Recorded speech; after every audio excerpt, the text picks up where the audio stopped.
Hello बच्चों, कैसे हो आप सभी। आशा करता हूँ सभी अच्छे होंगे, मस्त होंगे और अपनी तैयारियाँ बेहतरीन तरीके से कर रहे होंगे। देखिए, आप लोगों की डिमांड थी काफ़ी दिन पहले, लेकिन मैं मैनेज नहीं कर पा रहा था आपके लिए समय, तो अभी ये क्लासेस मैं स्टार्ट कर रहा हूँ। देखिए, ये पहली बार आपके पेपर होंगे ऑब्जेक्टिव, तो अनुमान नहीं है कि कहाँ से और कैसा क्वेश्चन आएगा, ठीक है। लेकिन हाँ, जैसे ही आप कह सकते हो थर्ड ईयर का BA थर्ड ईयर का जो ज्योग्राफी का पेपर होता था, उसमें इन्वायरमेंट और साउथ वेस्ट एशिया होता था, तो उसमें जो इन्वायरमेंट में क्वेश्चन आते थे, वो कुछ इन्वायरमेंट के थे और कुछ ज्योग्राफी रिलेटेड थे, जो कॉमन ज्योग्राफी से होते थे।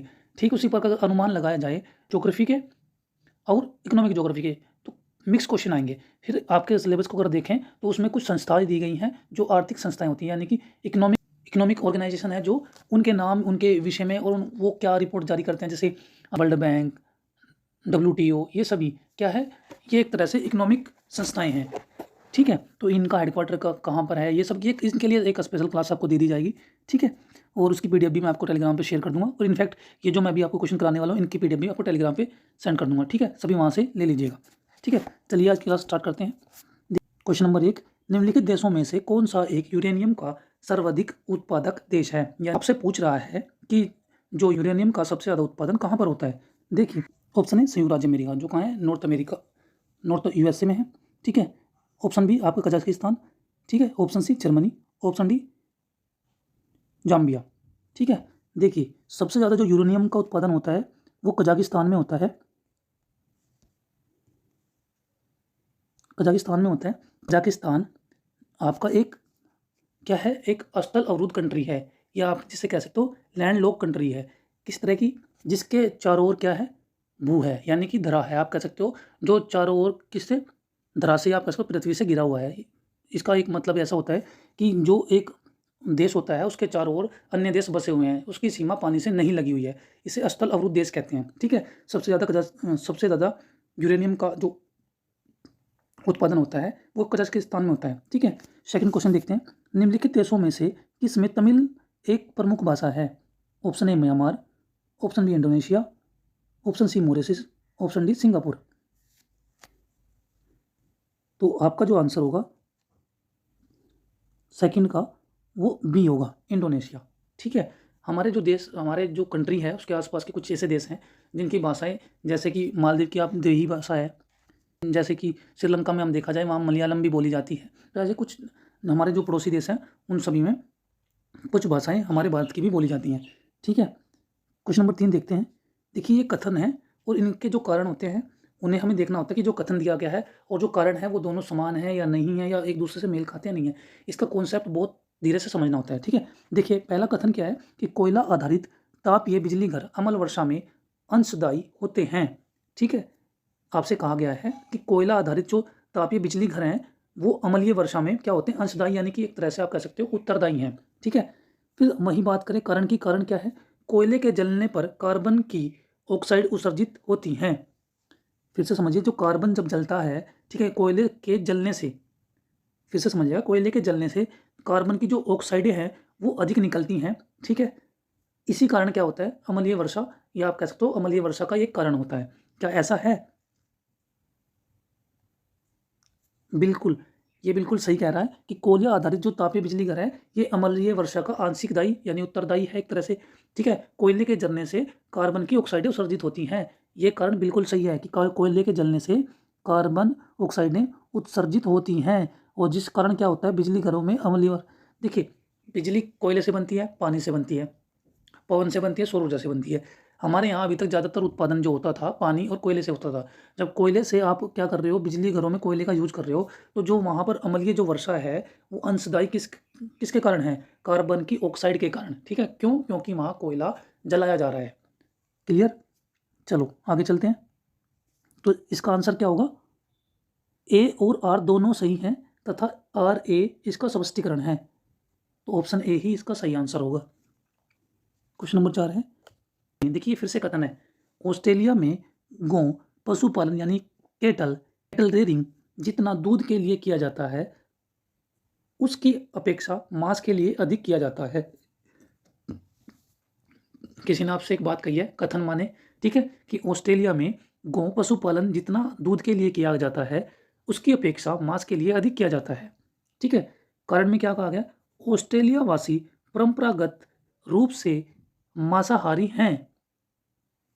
ठीक है, देखिए आपको कारण क्या दिया गया है, कारण दिया गया है कि ऑस्ट्रेलिया वासी परंपरागत रूप से मांसाहारी हैं। चलो ऑप्शन देखते हैं।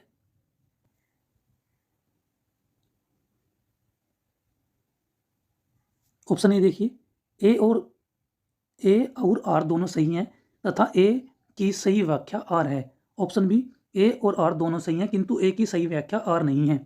ऑप्शन सी, ए सही है किंतु आर गलत है। ऑप्शन डी, ए गलत है किंतु आर सही है। तो वापस चलते हैं, देखिए क्वेश्चन पर। क्वेश्चन आपके सामने है, फिर से समझिए। ऑस्ट्रेलिया में गौ पशुपालन जितना दूध के लिए किया जाता है उसकी अपेक्षा मांस के लिए अधिक किया जाता है। कारण है ऑस्ट्रेलियाई परंपरागत रूप से मांसाहारी हैं।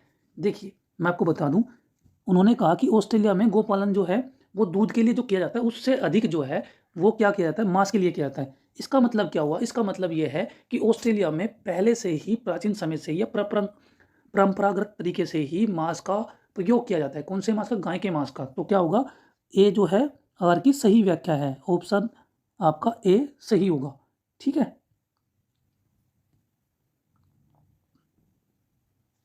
क्वेश्चन नंबर 5 देखिए।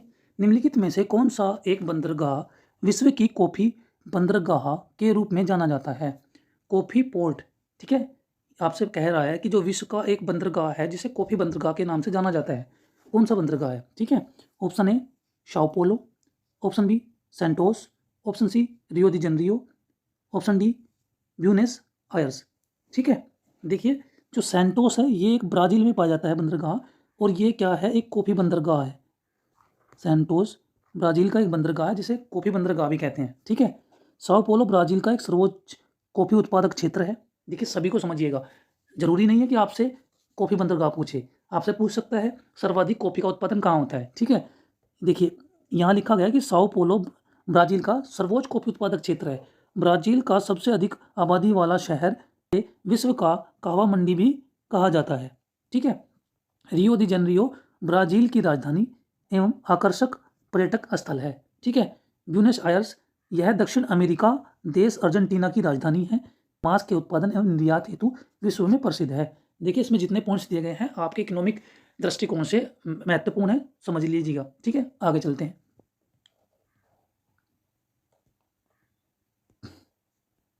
देखिए खनिज दिए गए हैं और प्रमुख उत्पादन क्षेत्र दिए गए हैं। देखिए खनिज तेल के लिए आप कह सकते हो वेंजुला। ठीक है, फिर तांबे के लिए जाम्बिया। मैंगनीज का उत्पादन कहाँ होता है, गेबन में। ठीक है, बच्चा कौन है, बैक साइड कहाँ होगा, गिनी। गिनी जो कहाँ पड़ता है, गिनी जो पड़ता है अफ्रीका, जो अफ्रीका है आपका, अफ्रीका जो गिनी की खाड़ी कहा जाता है। ठीक है, वहाँ। ठीक है, चलिए समझिएगा। तो आंसर आपका क्या होगा, ए का आंसर होगा 3। ठीक है, 2 में 3 है, और बी का आंसर क्या होगा, 2 में है। ठीक है, और फिर आपका सी का आंसर होगा 4th, सी का आंसर 4th फर्स्ट में है, तो यही आपका सही आंसर होगा। ठीक है, आगे चलते हैं। क्वेश्चन नंबर 7 देखिए। वेंजुला के निम्नलिखित पत्तन के नगरों में से किसी एक को तेल पत्तन के रूप में विकसित किया गया है। ऑप्शन ए केराकास जो कि वेंजुला की राजधानी है। Option B Maracaibo, option C Maracay, option D Carupano. ठीक है, तो क्वेश्चन नंबर 7 का जो आपका आंसर होगा वो होगा बी मरकेबो। ठीक है, चलिए आगे चलते हैं। देखिए क्वेश्चन नंबर 8 में एक मैप दिया गया है और मैप में कुछ स्थान दिए गए हैं, वो पूछ रहा है कि किस किस देश के हैं। तो मैं आपको बता देता हूँ, डार्विन जो कि ऑस्ट्रेलिया का एक देश है, डार्विन जो कि ऑस्ट्रेलिया का एक देश है। कुआलालंपुर मलेशिया की राजधानी है। नैरोबी केन्या की राजधानी है। लागोस नाइजीरिया का एक शहर है। ठीक है, क्वेश्चन नंबर 9 देखते हैं। क्वेश्चन नंबर 9 देखिए। विश्व में अभी भी चिली तांबे का महत्वपूर्ण उत्पादक है। कारण देखिए, चिली विश्व के विशालतम प्रोफेरी तार्म निक्षेपों से संपन्न है। विश्व में अभी भी चिली तांबे का महत्वपूर्ण उत्पादक है। आपके सामने क्लियर होगा कि अगर विश्व में चिली तांबे का उत्पादन कर रहा है तो तांबे जैसी कंडीशन अभी वहाँ पर होंगी, है ना। ये पॉइंट आप क्लियर होगा आपके दिमाग में। तो सामने आपको जो कारण दिया गया है, कारण है कि चिली विश्व में विशालतम प्रोफेरी ताम्र निक्षेपों से संपन्न है, यानी कि वहाँ पर जो प्रोफेरी ताम्र है उसके जो निक्षेप है अभी संपन्न है, यानी कि अच्छे कहाँ हैं। ठीक है, तो इसका मतलब क्या हुआ कि ए की क्या है, आर व्याख्या कर रहा है। ए की क्या आर व्याख्या कर रहा है, अगर व्याख्या कर रहा है तो इसका मतलब क्या होगा, इसका आंसर ए होगा। ठीक है, क्वेश्चन नंबर 10 देखिए, मीडोज 1972 के अनुसार विश्व जनसंख्या, औद्योगिकरण, प्रदूषण, खाद्यान्न उत्पादन और संसाधन अवक्षय में यदि वर्तमान परिवर्तित बनी रहती हैं तो हमारे ग्रह पर संवर्धि की परिसमस्याएं आ जाएंगी अगले, ऑप्शन ए 50 वर्षों में, ऑप्शन बी 100 वर्षों में, ऑप्शन सी 150 वर्षों में, ऑप्शन डी 200 वर्षों में। ठीक है, देखिए ये कुछ समस्याएं हैं जो मीडोज ने बताई थी, जिसमें जनसंख्या, औद्योगिकरण, प्रदूषण है, खाद्यान्न उत्पादन है और संसाधन अव्यक्षय है। ठीक है, ये जो क्या है, परिवर्तियाँ हैं, अपरिवर्तित हैं, और अगर ये ऐसी बनी रहती हैं तो हमारे यहाँ समस्या उत्पन्न होगी। कितने वर्षों में कह रहा है, तो 10, क्वेश्चन नंबर 10 का जो आपका आंसर होगा लगभग 100 वर्षों में। और 100 वर्षों में, अब देखिए 1972 की ये बात कर रहा है तो लगभग आप इसको अगर आप 100 साल लगाओ तो 2072 की ये बात कर रहा है कि इन इन समस्याओं से हमें जूझना पड़ सकता है। और वास्तविकता है ये, जैसे हम पॉलीथीन का उत्पादन कर रहे हैं तो वो क्या है, नष्ट नहीं हो पा रही है, तो हमारे लिए समस्या तो है ना। और हम जो संसाधन प्राकृतिक उनका दोहन अधिक कर रहे हैं तो हमारे सामने समस्या तो होंगी। ठीक है, क्वेश्चन नंबर 11 देखिए, दिल्ली टोक्यो तक की उड़ान में निम्नलिखित अवतरण हवाई पतन आते हैं। Number 1 Hong Kong, number 2 Hanoi, number 3 Taipei, number 4 Bangkok. ठीक है, जाते समय इन हवाई पतनों का अवतरण सही क्रम में करना है। ठीक है, कौन सा पहले आता है कौन सा नहीं। ठीक है, देखिए सबसे पहले आएगा बैंकॉक, बैंकॉक आपका 1 नंबर का होगा। ठीक, उसके बाद आपका आएगा हिनोई, 2 नंबर पर होगा हिनोई। ठीक है, उसके बाद आएगा आपका 3 नंबर पर हांगकांग, और चौथे नंबर पर आएगा आपका ताइपे। ठीक है, तो ऑप्शन क्या होना चाहिए सही, 4 2 3, 4 2 1 3 है ना, तो ऑप्शन बी आप इसका सही आंसर होगा। ठीक है, क्वेश्चन नंबर 12 देखिए, मुंबई से कहाँ जाने के लिए स्वेज नहर से नहीं गुजरना होगा। Option A Alexandria, option B Suez, option C Port Said, option D Benghazi. देखिए ये चीज़ें आपको तब क्लियर होंगी यदि आपने मैप देखे होंगे। जब आप ऐसी कैसी चीज़ों को पढ़ते हो तब आपके पास एटलस होना आवश्यक है। जब आप एटलस को देखते हो तो एटलस में आपको पता चलती है जगह जगह कहाँ पर है। ठीक है, देखिए इसका जो सही आंसर होगा वो स्वेज होगा। क्वेश्चन नंबर 13 देखिए, गेहूं की अच्छी खेती के लिए निम्नलिखित में से कौन सा पारिस्थितिकी समुच्चय आवश्यक है।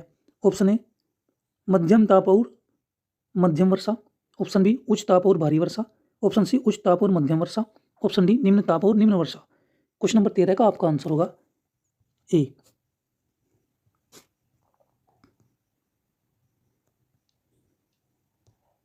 क्वेश्चन नंबर 14 देखिए,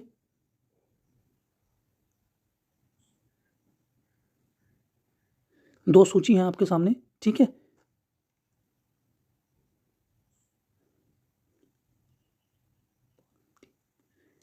ठीक है, मिलान करना है।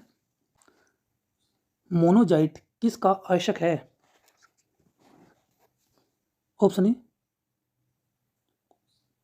Zirconium, option B thorium, option C titanium, option D लोहा। क्वेश्चन नंबर 15 का आपका आंसर जो होगा बी थोरियम का। क्वेश्चन नंबर 16 देखिए, पार्थ से लंदन तक का लघुत्तम वायु मार्ग। Option A Perth Mumbai Rome London, option B Perth Ankara Paris London, option C Perth Aden Paris London, option D Perth Mombasa Rome London. Question number 16 का आपका आंसर होगा A Perth Mumbai Rome London. ठीक है,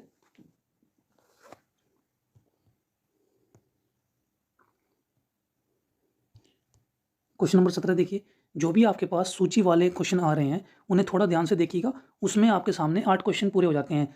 एक तो जो वो आपको बता रहा है 4 एक साइड में 4 एक साइड में, तो ये क्लियर कर दे रहा है कि क्या स्थान है, क्या चीज़ें हैं, क्या कंडीशन है। ठीक है, देखिए पहले केंद्र है, स्थान है, और दूसरी जगह उद्योग जो लगे हुए हैं। पिट्सबर्ग में क्या लगा है, लोहा इस्पात। ठीक है, दूसरा देखिए संघाई, संघाई में क्या होगा, सूती वस्त्र। ठीक है, उसके बाद डुंडी, डुंडी में क्या है, जूट वस्त्र। बचा आपका क्या, लेनिनग्राड, यहाँ क्या है, पोत निर्माण उद्योग। ठीक है, इस आधार पर जो आपका क्वेश्चन का आंसर होगा सी क्वेश्चन नंबर 17 का आपका आंसर होगा सी। तो ये थे आज के कुछ क्वेश्चन जो हमने डिस्कस किए। अगली क्लास में भी हम कुछ क्वेश्चन डिस्कस करेंगे और ये आगे की क्लास अब कंटिन्यू रहेगी, ठीक है, लेकिन रिकॉर्डेड रहेगी।